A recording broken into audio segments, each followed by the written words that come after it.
Hello 大家好အားလုံးပဲမင်္ဂလာပါရှင် The Aura Summit TS ကနေကြိုဆိုလိုက်ပါတယ်ရှင်ကျွန်မတို့ကျန်းတော်ရှုဖြစ်ပါတယ်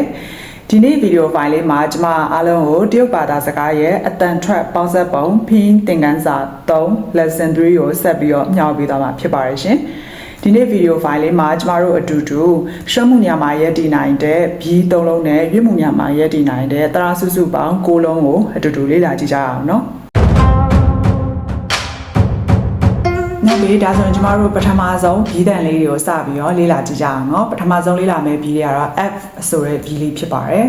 ဒီဘီလေးကိုရွတ်ဆိုတဲ့အခါမှာကျမတို့ရဲ့ဒီအပေါ်ဘက်သွားအောက်ဘက်နှာခမ်းလေးကိုထိပြီးတော့ရွတ်ဆိုမှာဖြစ်ပါတယ်ရှင်ကျမအရင်ဆုံးရွတ်ဆိုပြပါမယ်F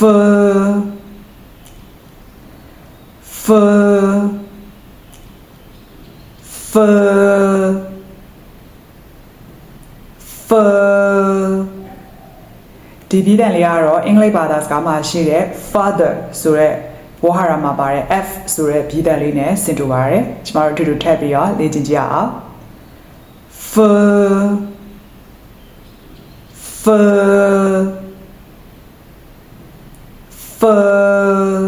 နောက်ထပ်ဘီလေးတစ်ခုကတော့ H ဆိုတဲ့ဘီတန်လေးဖြစ်ပါတယ်ဒီဘီလေးကိုရွတ်ဆိုတဲ့အခါမှာကျမတို့ရဲ့ဒီရှာအနောက်ဘက်ပိုင်းဟာအကောင်ပြော့လေးကိုထိပြီးတော့ရွတ်ဆိုမှာဖြစ်ပါတယ်ရှင်ကျမအရင်ဆုံးရွတ်ဆိုပြပါမယ်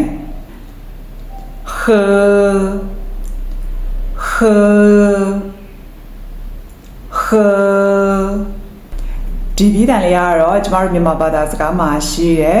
ပါဇက်ဟထားပါရှင်တို့ဒါမှမဟုတ်လို့ရှိရင်ဟာတို့เนาะရေးတဲ့အခါမှာသုံးတဲ့ဘီတန်ဟဆိုတဲ့ဒီ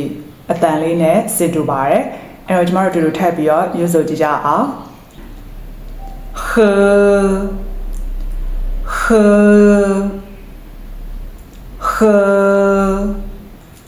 ဒီနေ့သင်ခန်းစာလေးရဲ့နောက်ဆုံးဘီလေးတစ်လုံးကတော့ L ဆိုတဲ့ဘီလေးဖြစ်ပါတယ်ဒီဘီလေးကိုရွတ်ဆိုတဲ့အခါမှာကျမတို့ရဲ့ဒီရှာထိတ်လေးကအပေါ်ဘက်သဖုံးလေးကိုထိပြီးတော့ရွတ်ဆိုအောင်မှာဖြစ်ပါတယ်ရှင်။အရင်ဆုံးရွတ်ဆိုပြပါမယ်။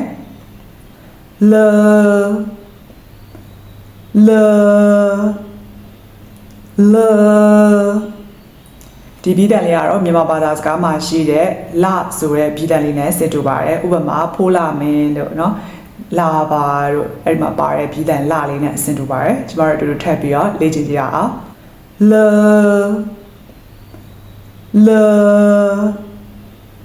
L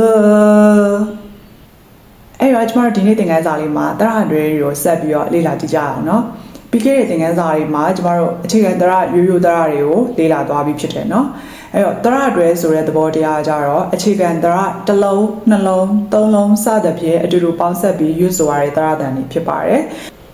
အဲ့တော့ကျမတို့အခြေခံတရတွေကိုပြန်ပြီးတော့တစ်ခါလောက်အနှွေးကြည့်ကြအောင်เนาะကျမရွတ်ဆိုပြပါပဲရှင်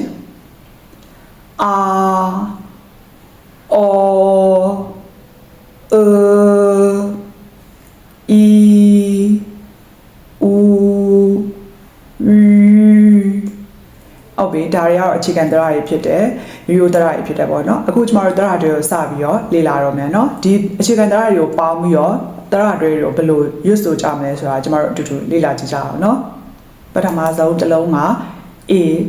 I ဆိုတဲ့အတွဲလေးဖြစ်ပါတယ်အဲ့တော့ကျမရွတ်ဆိုပြပါမယ်ရှင်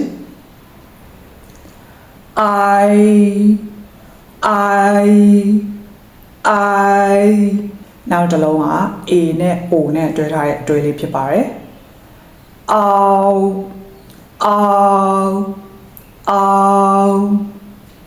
နောက်တစ်လုံးက O U အတွဲလေးဖြစ်ပါတယ်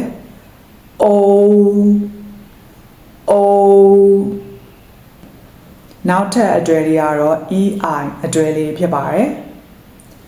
A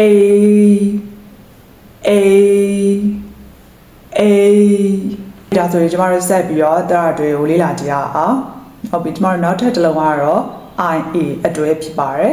အဲ့တော့ကျမရွတ်ဆိုပြပါမယ်ရှင်ယာ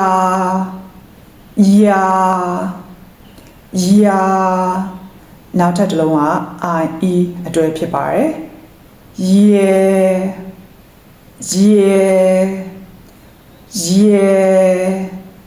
နောက်ထပ်တစ်လုံးက UA အတွဲဖြစ်ပါတယ်ဝါ ဝါ နောက်ထပ်တွဲကကြတော့ UO အတွဲဖြစ်ပါတယ်ဝ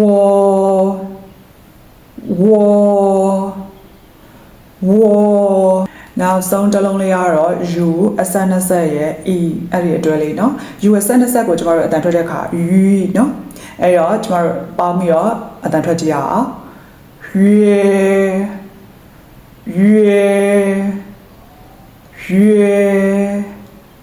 ဟုတ်ပြီကျမတို့ဒီနေ့သင်ခန်းစာလေးမှာပြီးရောတရရောလေ့လာပြီးသွားပြီဖြစ်ပါတယ်ရှင်